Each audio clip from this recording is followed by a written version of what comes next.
Hi, my name's Stacey Love-Jolliker, and I use she and her for pronouns. And I'm educator and support worker in the LGBT community. Found my calling in 2014 after many long years of being in transition and unacceptance and bigotry that I experienced throughout my transition from a very young age. So I first identified when I was 9 years of age. So that was 1968. I'm 63 now. Back then, to be trans or even LGBT was almost unheard of. And my parents and their doctors thought I was mentally ill. And they put me in a conversion therapy program in a mental hospital where I spent 3 years incarcerated. And when I was released, I say released because I felt like I was in a prison, I was thrown back into my bigoted parents' hands, who had no conception of trans and no desire to find out about it because of their astute Catholicism. It was problematic, and I was thought to be a problematic child. I wasn't a problem, it's just nobody would listen to me. At the age of 14, 2 years after I got released out of the conversion therapy program, I was participating in the first ever Toronto Pride. It wasn't a parade, it was a march. And we were protesting against the way that we were treated by society. And we marched down University Avenue with about 200 people in comparison to the 2019 parade in Toronto with 3.3 million people. What a huge difference. So that was kind of the start of everything back in 2014. I got arrested because I wore a dress. I got charged with disturbing the peace because I had a dress on. Being a juvenile at the time, 14 years of age, my parents were called and my dad came to get me by himself in his vehicle. Now I come from a large family of 11 brothers and sisters, and we always had a station wagon or a big vehicle, and he came by himself, and it was the quietest ride I'd ever had in that car. And my dad never said a word to me, but when he got me home, he beat the living shit out of me and threw me through the back door and told me to get out of his effing life. And I never saw that man again. I lived on the streets in Toronto. I dumpster dove. I slept in underground parking lots. It was a real eye-opener as well as a real opportunity for myself. I met some beautiful people on the street. I became friends with Neil Young, who is a world-famous guitarist, Gordon Lightfoot, many people I met on the streets. And my salvation in that time living on the streets was I met the owner of a gay bar in Toronto who gave me the key to his establishment, 14 years of age, and said, "Stacey, you can sleep anywhere you want in my place. You can eat any of the food in the kitchen. Don't touch the bar." And I never touched the bar, and I still don't to this day. So that's where it kind of all started. And then when about 2 years of living down there, I met a counselor through a program and was able to reconnect with some family members and moved in with my brother. And then I went off for my first surgery in 1998, which was botched. It wasn't done by a trans competent doctor. It was done by a cancer specialist who was very well trained in removing penises and testes for cancer victims, but had no conception or idea of how to build a vagina. So the results was that I had a botched vagina, and it was painful and caused me a lot of grief. In 2012, I went and had a revision surgery, and I was living with my brother at the time. And the day I came home from that surgery, he said, "I'm sorry, Stacey, you got to move out. I can't handle it." And from there forward, that's brought me to Belleville, Ontario, where I'm fortunate enough to have connected with a huge community here, which I'm very proud of. I'm the coordinator for the Transform group, which is a group that we run here in Belleville for trans individuals or trans questioning. And I've been this year, 2021, I was awarded chair of the Bay of Quinte Pride Committee. So some huge accomplishments there.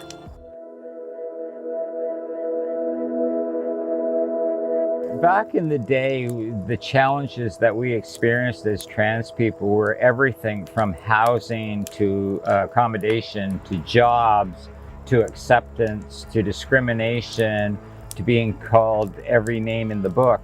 Um, in comparison to today's world, where it's much more acceptable, I think that education has really come a long way in educating people on being diverse and being inclusive. The challenges still are part of that employment issues as well as housing issues. I know hundreds, if not thousands, of trans people that have these struggles on a daily basis. Not only those struggles, but we also have struggles being misgendered by our voice, on the telephone by numerous agencies. That's always a challenge.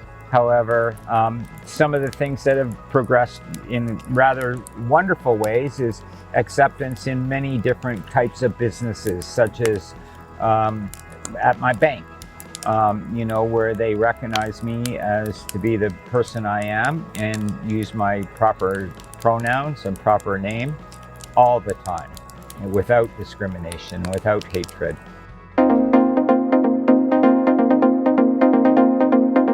The struggle that we have in being trans is one of acceptance, and that acceptance is not only acceptance from society, but our own personal acceptance of us as the person who we are. And quite often we'll hear that word being called authentic. And when we are authentic, it's just a given that we are who we are and we are what we are because we are that person. So it's, to say, how do you know? Well, how do you know you're straight? Or how do you know you're gay, right? Or how do you know that you don't want to have a sexual partner? So there's lots of what ifs. So that's what I kind of go on. For myself, it came to a point in where life I had to not care what anybody else thought and take care of me, because all of the bigotry and hatred and discrimination that I experienced caused some, suicide ideation, which was really problematic, somebody who's a lover of life doesn't want to go down that road, but when there's nothing left but that, then that's a given. And if we take a look at statistics in many different journals and whatnot, as a matter of fact, Transpulse News did a study in 2012 which identified 77% of the LGBT population to be at risk.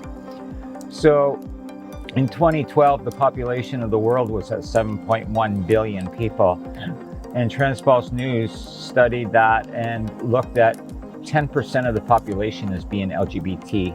Personally, I believe it's more like 25%, but even at 10%, 7.1 billion people leaves 710 million people at risk of suicide. Now, the sad part of that whole story is that 45% of the population from that 7.1 million people will actually attempt suicide.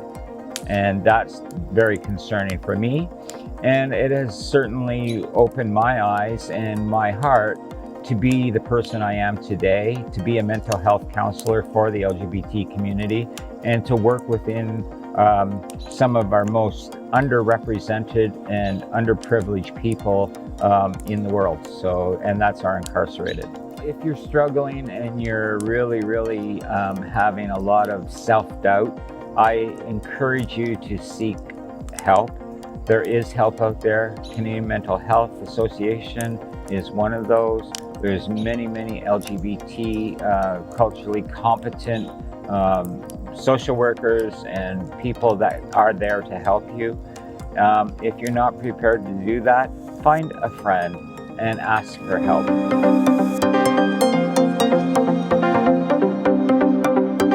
The first joy I experienced in being trans was my legal name change. And when I got my birth certificate in the mail with my chosen name on it, it was such an accomplishment for myself. It really kind of defined me to be more authentic. It provided me the opportunity to live authentically.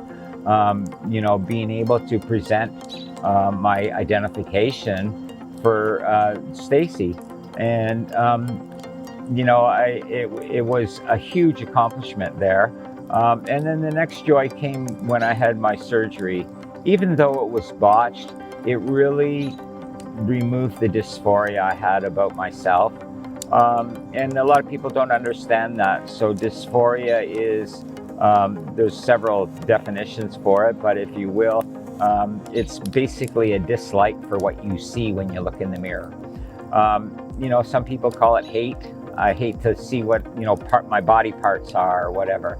But for me, that surgery really defined me and allowed me the opportunity to live authentically without that dysphoria always hanging its ugly hat over my shoulders. So I quite often get asked, what is that drive that really keeps me, wants me to get out there and be the person I am. And for me, it's, that the equal opportunity and bringing that education and awareness so that people that follow in our footsteps may have a little bit of a smoother road than I've experienced over life. And I don't consider the work that I do to be work. I consider it to be a passion. It has been my passion to bring education and awareness to anybody and everybody about LGBT, and in particular about trans people and how they live, that we are no different than you are. Growing up as a trans person in the 70s and 80s was a challenge on its own. We were battling discrimination on a daily basis, if not on a multiple daily basis, like, several times a day. It was really problematic because every time that would happen, it would be like, kicking you down a notch. And I was able to overcome that to a point where when I started to be authentic and live authentically to myself, that seemed to just fade away. And today I just really look for opportunities to bring embetterment and better the mental health and well-being of our overall trans community through running programs, to doing social work, to being a friend to trans people, or LGBT people for that matter. But I really found that to be my circle. And when I allowed that to be my circle, I found positivity, I found reinforcement, I found encouragement, and I found a great deal of love and support. Going back, from early days of, the early 70s to where we are now, coming from the assigned gender at birth as a male to being a full-fledged female today, has really been an immense amount of struggle, but also an immense amount of gratitude. And one of the things that I encourage anybody is to have that opportunity to live authentically, even if you're straight. Just go for it and be the best person you can be. Be kind. Moving on from today and to the future, one of the things that I really look at is how can we make our world to be a more inclusive and diverse state so that everybody can live authentically, without fear, without discrimination, and without hatred, so that we can just live in peace and harmony.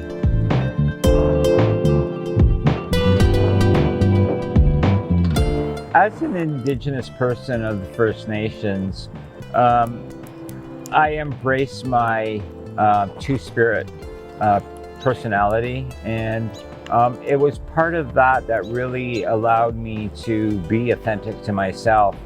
I remember sitting with an elder after I got kicked out of the house, and she said to me, "You can be anything that you want to be."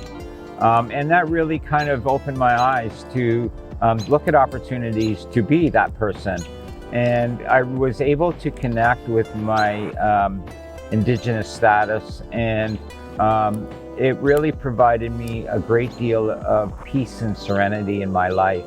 which allowed me to focus on some of the more major things that I had to focus on, such as, you know, my name change or my gender marker or my surgeries or, you know, getting a job or finding an apartment that was going to allow a trans person to be in it instead of finding an apartment that's going to allow a freak to be in it. So there was lots of things, but my Indigenous culture reattached me to the reality of people as well as the reality of nature. And I bring nature up because nature was my provider of safety and security. So when I experienced these bouts of discrimination and hatred and got down on myself, rather than looking at suicide, I would take to the bush and I would listen to the whisper of the trees and listen to the wind in the leaves. And every footstep is another song that we can listen to. And it really allowed me to attach myself to that peace and serenity.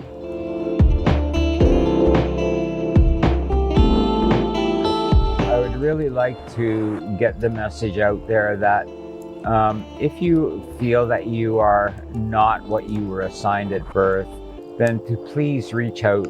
There is tremendous amount of support services available today, that you don't have to be alone. And you're not alone. There's hundreds of us out there, if not thousands of us out there, that are willing to support you. And one of the things that's always been something that I speak about on a regular basis is we are assigned our biological family, and we have no way of changing that. We were born into that family or adopted into that family, so it's our biological family. However, that biological family could be toxic to you as well. We have to make that choice. There's the biological family or the logical family. And the logical family is that family that loves you and supports you for being who you are. And that's our community.